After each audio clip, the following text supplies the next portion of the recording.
네, 반갑습니다. 어, 오늘의 말씀은 우리의 진짜 주인은 누구인가? 라는 말씀의 제목을 달아봤습니다. 오늘의 25장의 말씀과는 사뭇 정반대의 말씀을 제가 제목으로 정해봤어요.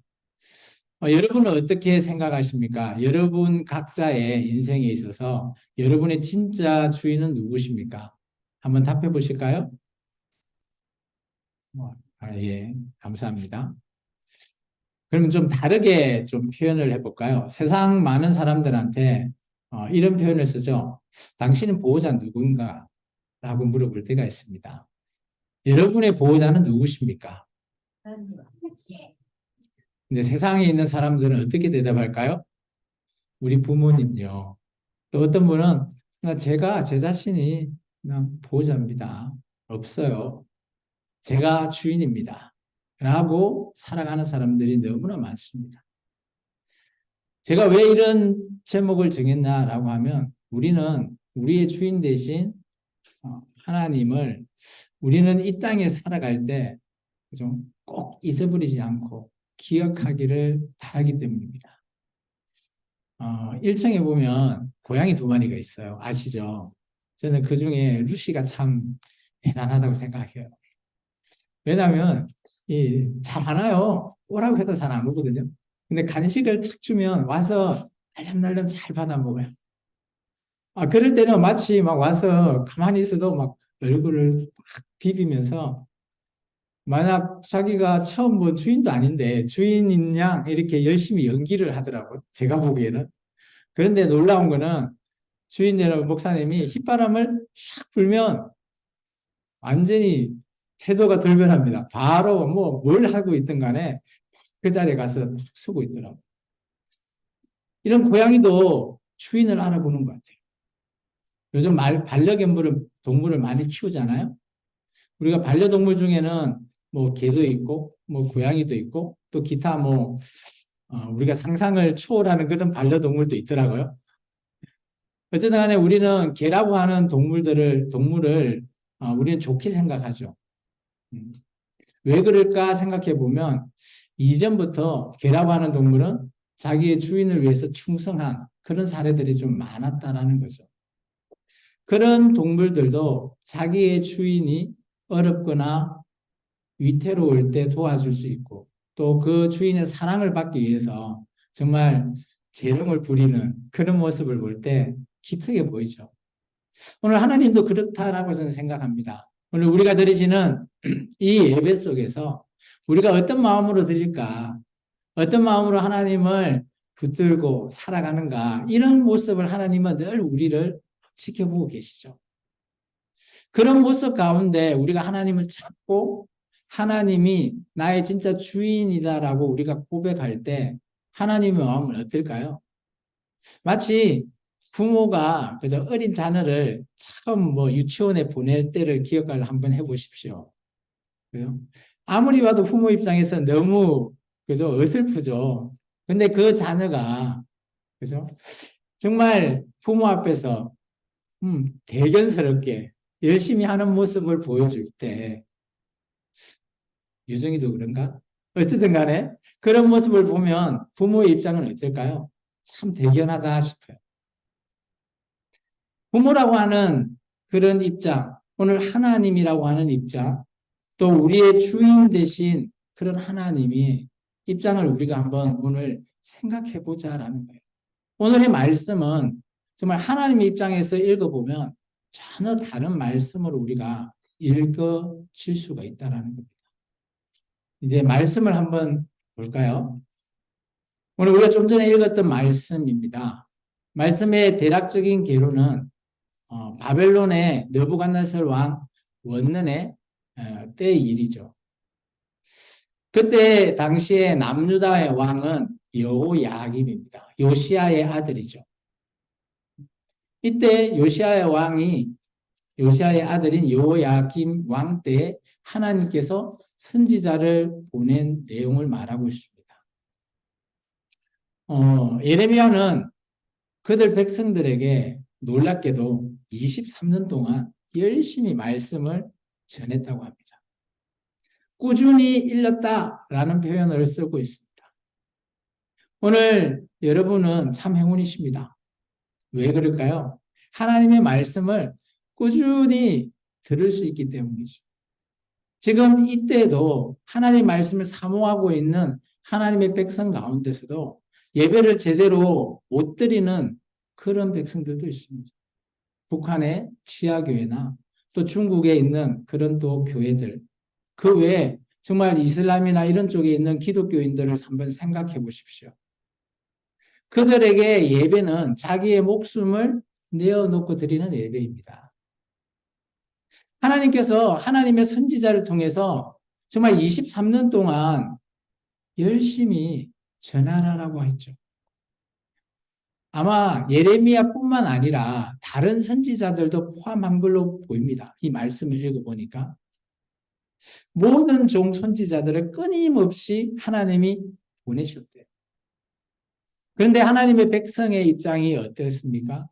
제가 파란색으로 줄을 표시를 했죠. 순종하지 아니했다. 듣지도 아니했다. 하나님의 마음을 다시 한번 우리가 하나님의 입장에서 이 말씀을 한번 생각해 볼까요?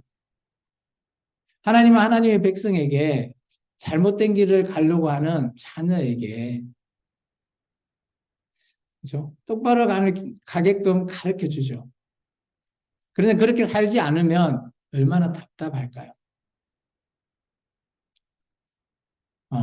나이가 드신 노무께서 그죠? 60살 되는 뭐 아들에게 이렇게 얘기합니다. 나갈 때 횡단보도 조심하고 찾길 조심하라고.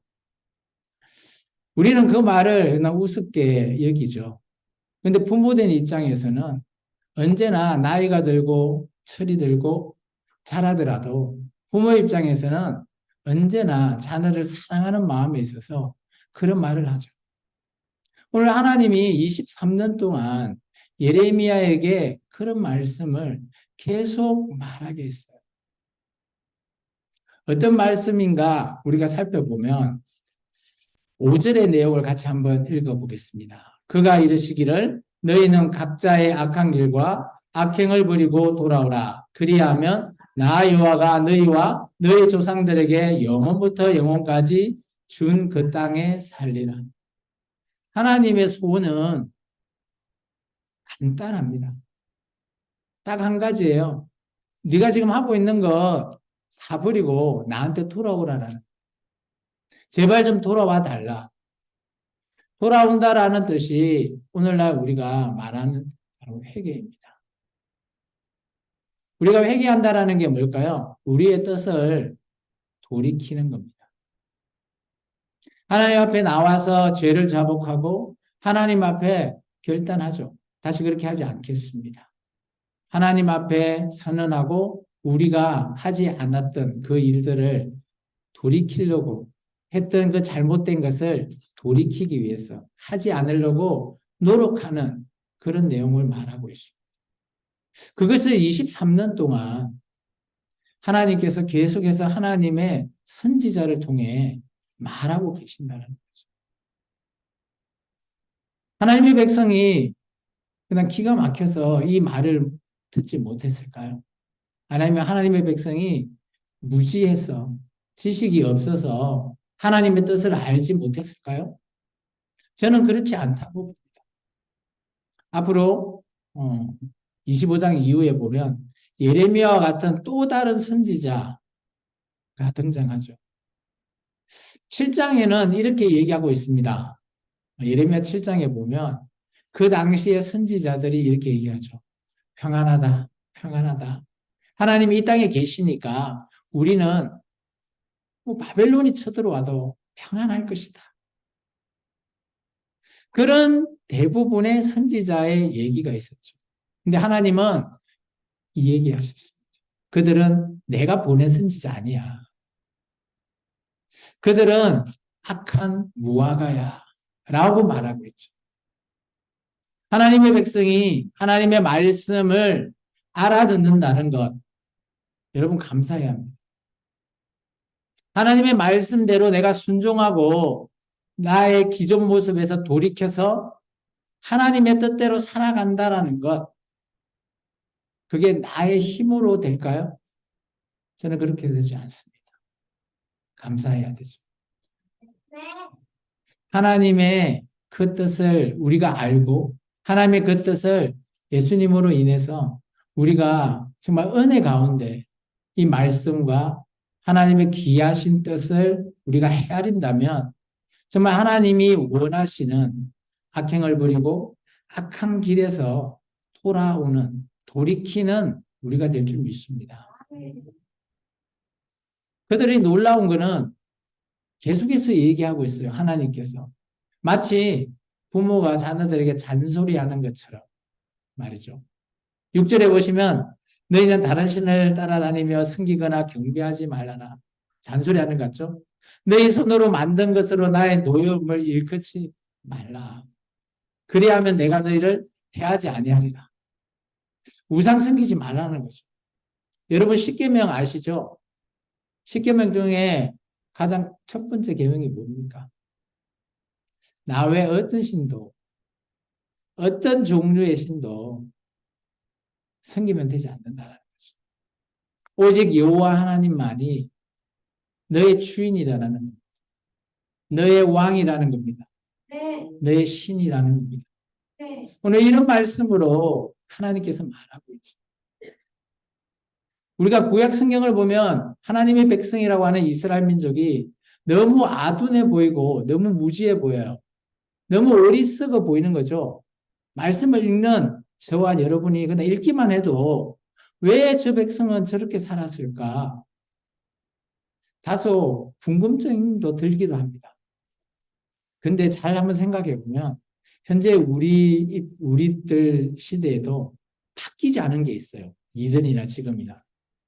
바로 가짜 뉴스죠. 유혹비어입니다. 사람을 혼란하게 만들죠. 오해하게 만들죠. 오늘 우리가 냉철하게 그런 부분을 분별할 수 있어야지만이 하나님의 말씀이 정말 분별이 된다는 거죠. 하나님께서 이렇게 얘기하십니다. 너희가 내 말을 순종하지 아니하고 너희 손으로 만든 것으로서 나의 노여움을 일으켜 스스로 해대요. 하나님의 뜻대로 한 게 아니라 자기 자신들이 자기 뜻대로 자기 생각에 옳은 대로 행했다라는 겁니다. 그래서 하나님께서 결론을 내죠. 여호와 하나님께서 이같이 말씀하니라 너희가 내 말을 듣지 아니하였다. 오늘 하나님께서 지금 이 시간 말씀하시죠. 그런데 여러분께서 듣지 않았다라고 하나님께서 결론을 내리신다는 거예요. 왜 그럴까요?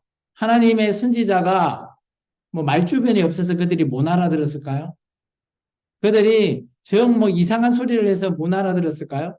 저는 그렇게 보지 않습니다. 그들 마음에는, 그들 생각에는 그 말을 듣고 싶지 않는 거예요.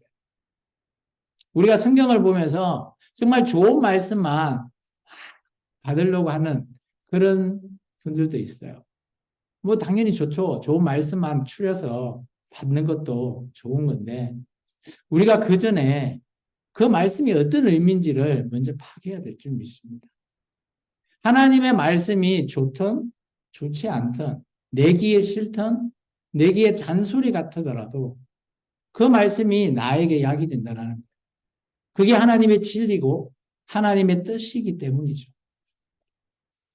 이런 하나님의 말씀을 불순종한 그들의 결과를 오늘 9절에서부터 11절까지 하나님께서 말씀하십니다. 우리 같이 한번 읽어볼까요? 보라, 내가 북쪽 모든 종족과 내종 바벨론의 왕 느부갓네살을 불러다가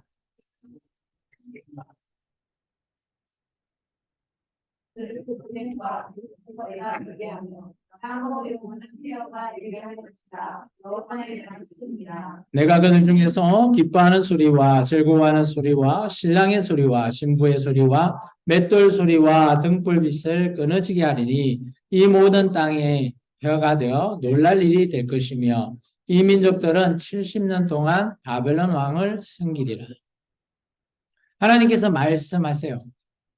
내 말을 듣지 못하는 너희는 결국은 멸망이라는 거죠.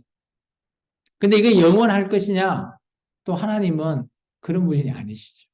영원하지는 않다라는 거예요.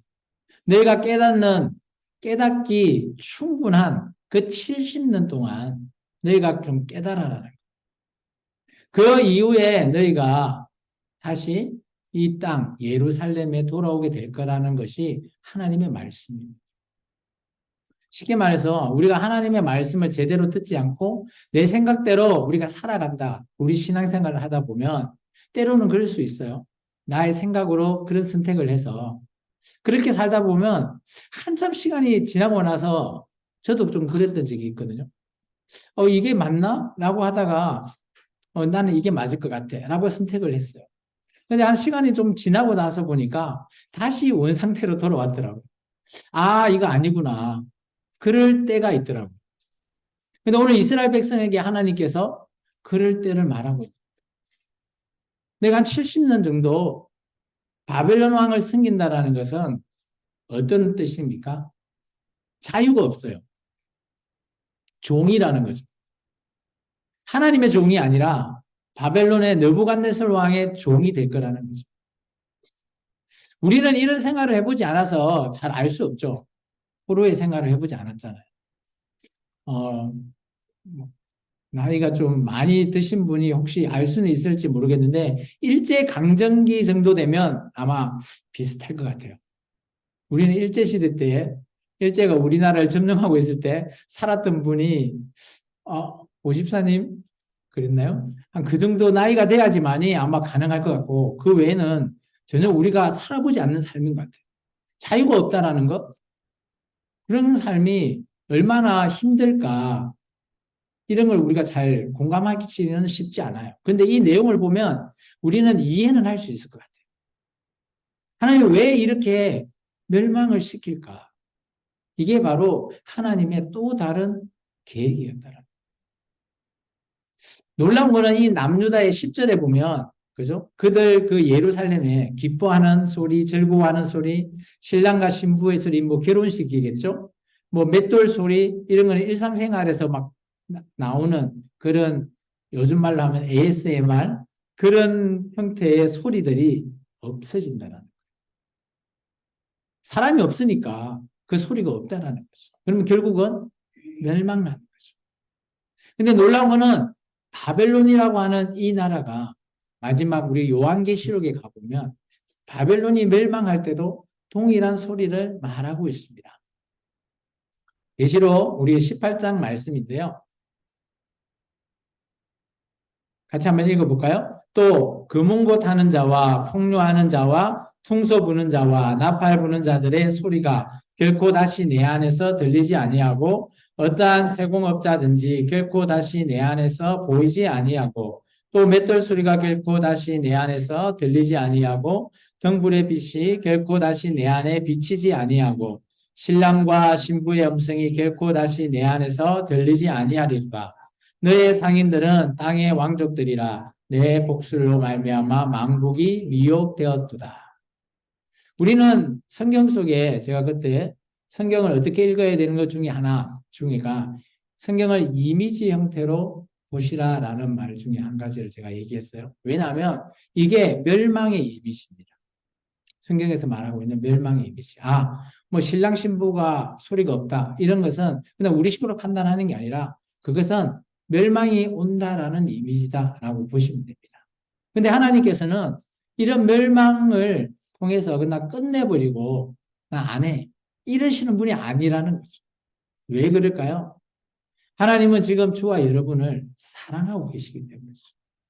하나님의 백성이 이스라엘 민족에게 하나님께서 사랑하시는 증거가 뭘까요?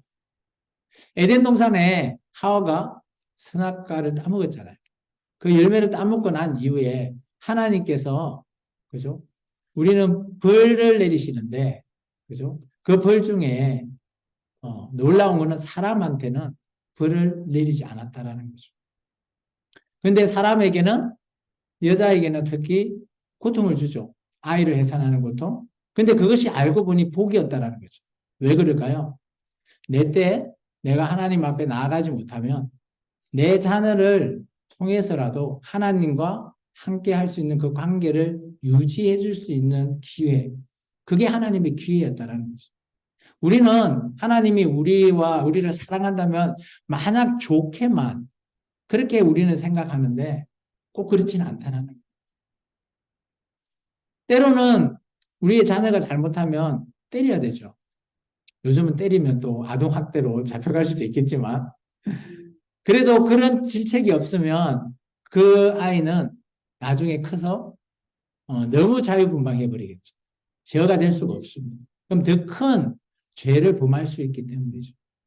그래서 하나님께서는 이런 하나님의 백성에게 회복의 기회를 주십니다. 언제요? 70년이라고 하는 기회. 그래서 12절에 이렇게 말하고 있죠. 70년이 끝나면 오늘 바벨론 왕, 또 그 모든 제약에 있던 그 갈대아 땅에 있는 그들을 내가 멸망시키겠다는. 이 바벨론이라고 하는 이 나라도 어마어마한 제국이었는데 이 나라도 멸망당한다라는 겁니다. 그래서 이스라엘 민족은 자기가 아무 잘못이 없었는데 바벨론한테 잡혀서 포로로 잡혀가죠. 그런데 보니까 자기 주인이 바벨론의 왕으로 생각했는데 이 바벨론 왕까지도 멸망당해버리는.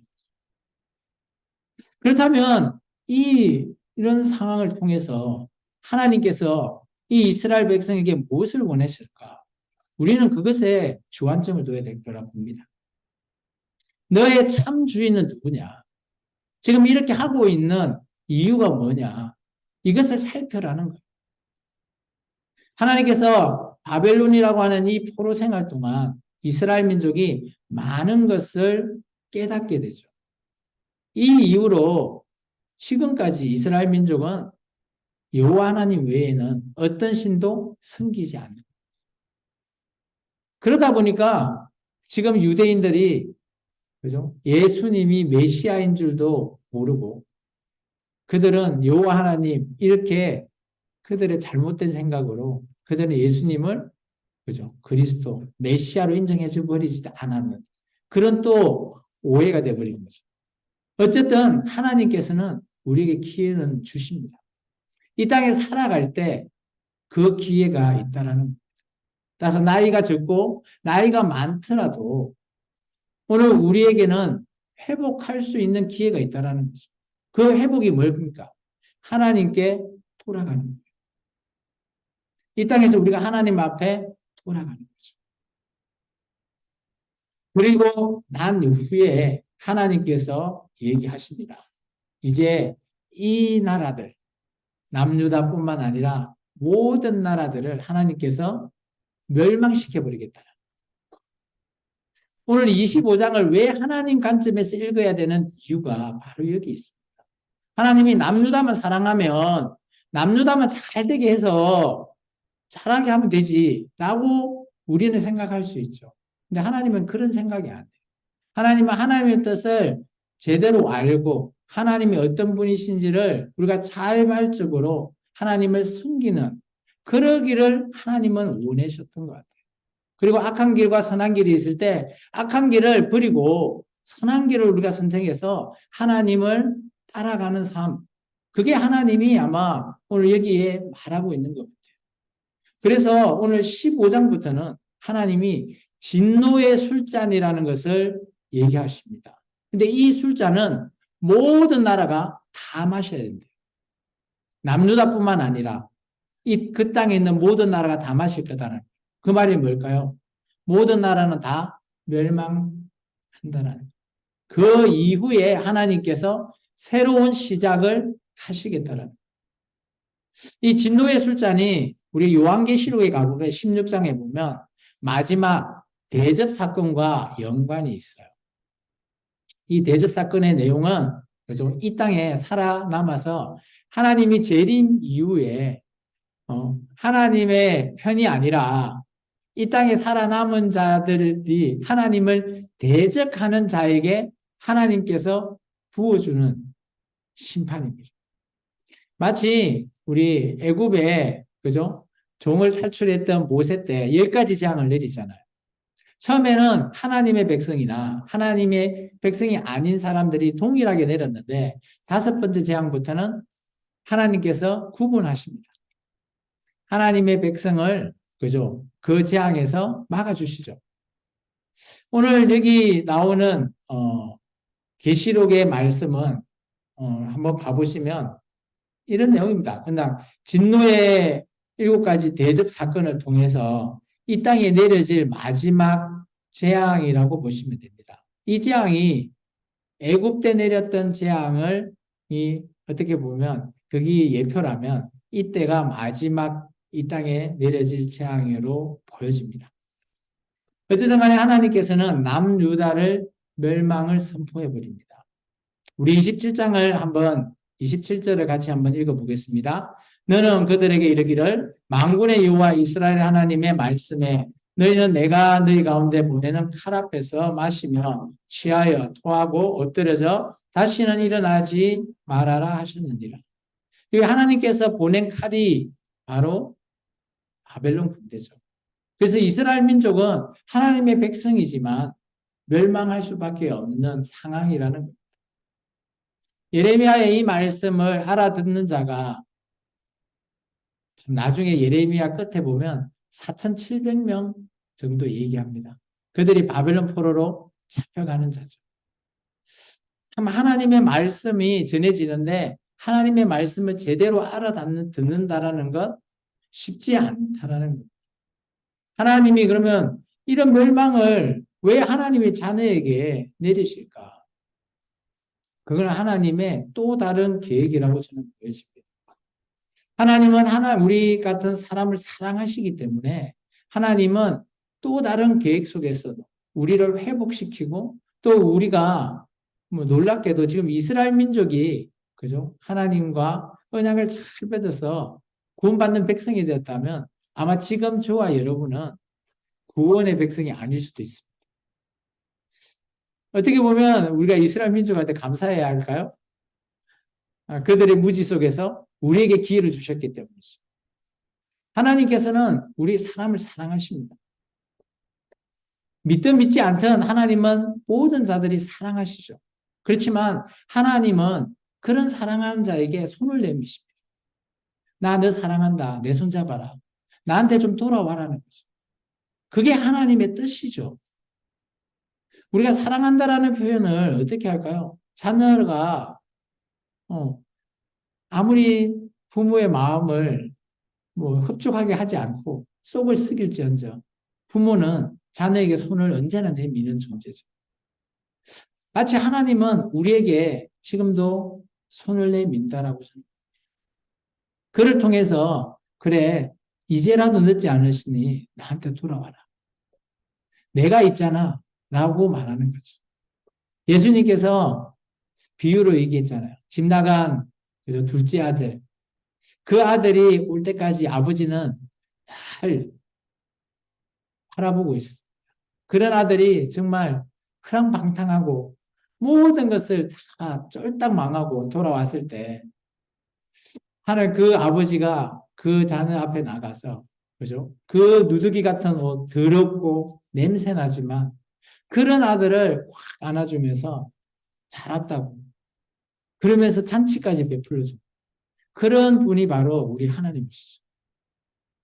하나님은 우리를 너무 사랑하기 때문에 하나님의 이런 멸망은 또 다른 하나님의 그 사랑하심을 내어놓기 위함이죠. 하나님께서 하나님의 그 독생자 예수님을 이 땅에 보내셔서 얼마나 우리를 사랑하기에 그죠? 이 땅에서 우리의 정말 죄 없으신 그 예수님을 정말 이 땅에서 고난과 고통 속에 십자가를 말미암아 우리의 죄를 사해 주시기 위해서 자기의 아들까지 주셨습니다. 우리는 우리의 자녀를 이렇게 내어놓는다라는 것, 정말 아브라함이 이삭을 하나님께 드린다라는 것, 우리가 성경을 통해서 많이 알고는 있지만 지금 저에게 드리라라고 하면 저는 망설여질 겁니다.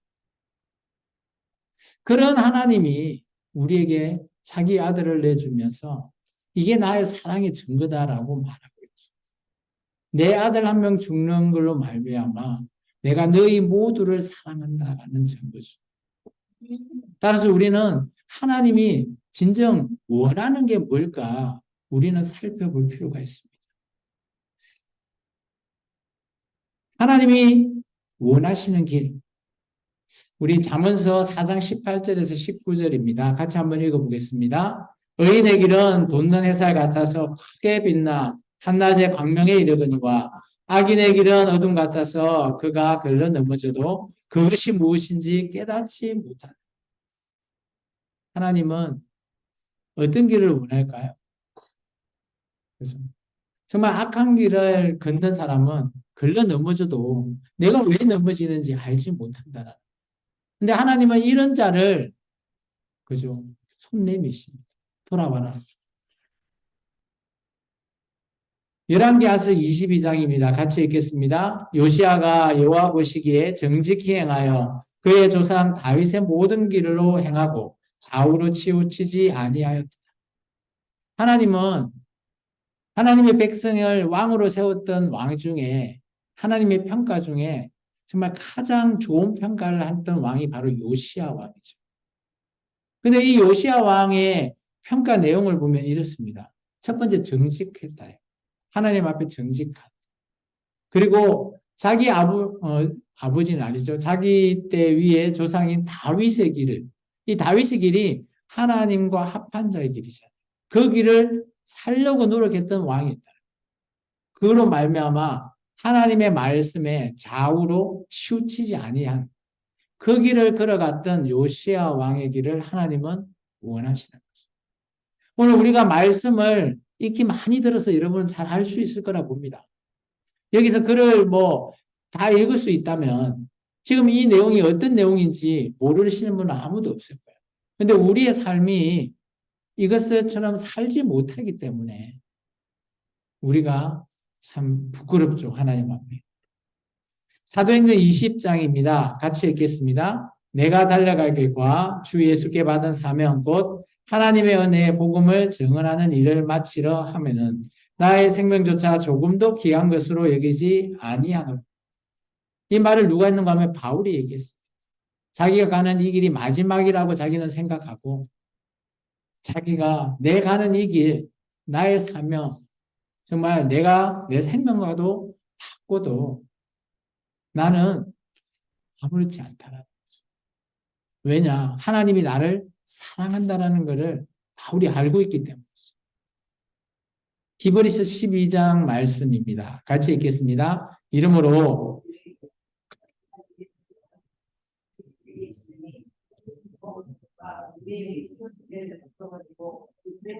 우리 앞에 당한 경주를 경주하며 뭔 말인가 하면 우리가 살아가는 이 길은 마치 그죠? 달리기를 달리고 있는 경주자와 같은 거다. 그런 거 아십니까? 말이 이제 그 경륜을 할 때죠. 말은 이게 앞을 이렇게 가린다고 합니다.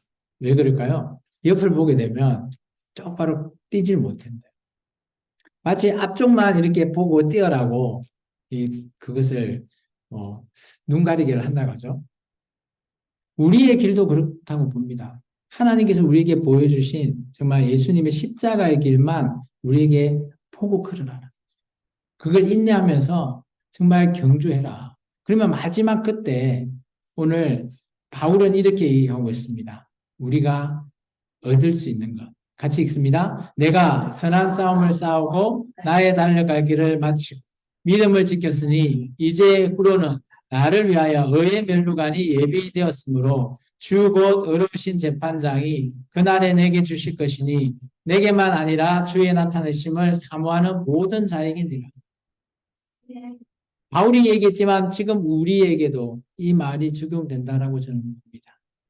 정말 예수님의 십자가의 그 길만 바라보고 우리가 이 땅에서 선한 싸움으로 달려가는 길, 정말 믿음을 지키면서 가는 그 길, 그 끝에는 우리에게 의의 면류관이 예비되어 있다는 이 말로 우리에게 소망을 주시고 하나님께서는 우리에게 정말 칭찬하시며 얼른 오라라고 말하고 있죠.